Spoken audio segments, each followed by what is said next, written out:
Her vision for this sewing training program was always to cultivate, as in sow, opportunities with immigrant women in their neighborhoods, in their communities, and so hence the name.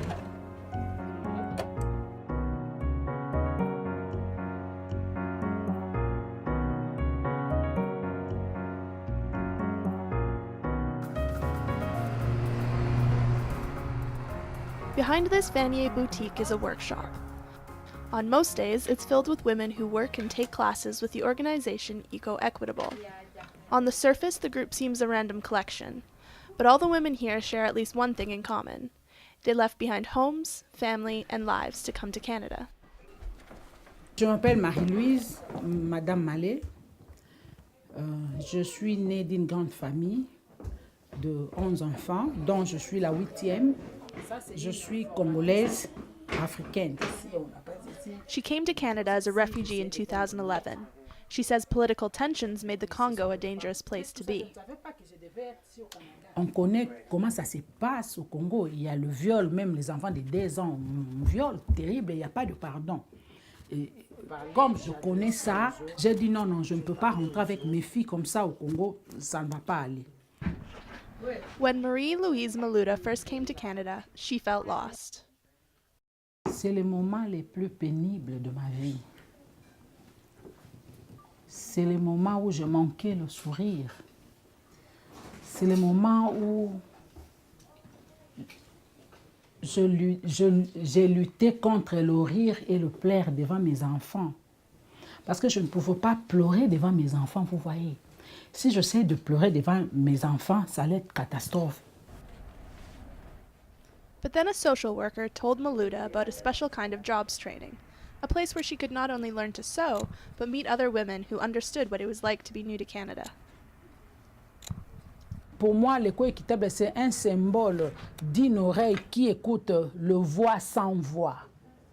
Il y a des femmes qui pleurent ici, qui viennent, ne savent pas où aller. L'éco-équitable tend l'oreille aux voix là qui crient, que personne ne les écoute. L'éco-équitable m'a écouté. Most students agree that Eco-Equitable is not just a learning process, but a journey. What we see is they're forming social networks, they're establishing new friends, they're honing their sewing skills, they're meeting resource people in the community, and eventually they're meeting with employers, potential employers, and finding their place in our community. Even the fabric at Eco-Equitable goes through a journey of its own.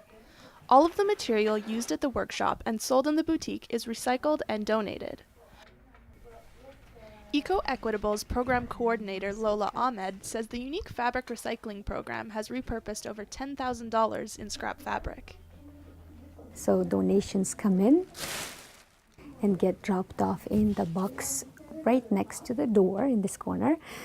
And once it's dropped off, we use this cutting or measuring table to measure our fabric, then label them with the price per meter. And we have pretty much our average price is $2, but depending on the quality fabric like wool, it goes up to $6, $8. People find it really helpful to have such a place where they can come and feel good about making that ethical purchase. Most of the fabric ends up being used by students in the class. And that's what keeps inspiring them, actually. As soon as they see fabric, they come up with new ideas, new designs, and new projects. Finished projects from the workshop are sold alongside fabric in the boutique. I love coming here. I always get so many nice things.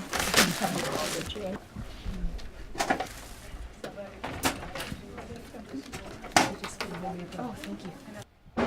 After their Eco-Equitable training, many students go on to start their own businesses.